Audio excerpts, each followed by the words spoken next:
नमस्कार विद्यार्थी मित्रांनो, स्वागत आहे आपल्या यूट्यूब चॅनल ज्याचं नाव आहे मोहित मोटिवेटेड एक्झाम चॅनल। आज आपण बघणार आहोत TET बद्दल आलेली एक नवीन अपडेट। ती अपडेट कोणती आहे? चला तर मग सुरुवात करूया व्हिडिओला। अपडेट अशी आहे, TET पॅटर्न बदलला, पाठांतर बाजूला कच बुद्धीचाच, प्रश्नांच्या वाढत्या काठीण्य पातळीने 6 लाख उमेदवारांची वाढणार धाकधूक। राज्यातील शिक्षक पात्र परीक्षा म्हणजेच TET यंदा अर्जसंख्येचा 6 लाखांचा उच्चांक गाठला असला तरी यशाचा मार्ग पूर्वीपेक्षा अधिक खडतर झाला आहे। केवळ पुस्तकी ज्ञान किंवा जुना प्रश्नपत्रिकांच्या सरावावर या परीक्षेत उत्तीर्ण होणे आता कठीण झाले असून प्रश्नांच्या स्वरूपात झालेले सूक्ष्म बदल उमेदवारांच्या पात्रतेचे गणित घडवू शकतात। येत्या 21 जून रोजी होणाऱ्या या परीक्षेत काठिण्य पातळी हाच निकालाचा खरा टर्निंग पॉईंट ठरणार आहे।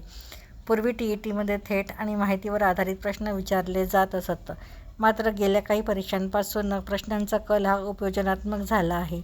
बालमानसशास्त्रात आता केवळ व्याख्या न विचारता वर्गातील प्रत्यक्ष परिस्थिती हाताळण्यावर भर दिला जात आहे, तर गणित आणि विज्ञानात तार्किक विचारक्षमता तपासली जात आहे।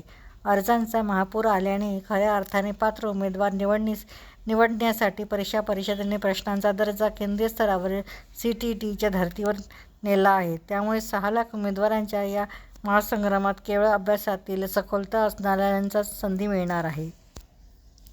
तर निकालाचा चढ उतार, यशाची टक्केवारी। 2013ला सुरुवात झालेली आहे TET एक्झामची। त्यामध्ये 6,29,000 उमेदवारांपैकी 4,93% उमेदवार पात्र ठरले। 2015 साली सर्वात कठीण काळ हा समजला जातो TET परीक्षेचा। या परीक्षेचा निकालचा टक्का घसरून थेट 0.85% आला। त्यानंतर आहे 2018 ते 2021 निकालात किंचित सुधारणा झाली, तरीही सरासरी प्रमाण 3 ते 4%वरच राहिले। 2026 अंदाजे 6 लाख उमेदवारांपैकी साधारण 18 ते 24 हजार म्हणजे 3 ते 5% उमेदवार पात्र ठरण्याची शक्यता आहे। प्रश्नांचे स्वरूप खालील बारकाईंवर आधारित। पहिलं आहे संकल्पना स्पष्टता, पाठांतरापेक्षा विषयाची मूळ संकल्पना समजून घेणारा भर। त्यानंतर दुसरं आहे वेळेचे नियोजन, प्रश्न मोठे आणि विश्लेषणात्मक असल्यामुळे वेळेत पेपर सोडविणे हे मोठे आव्हान असेल।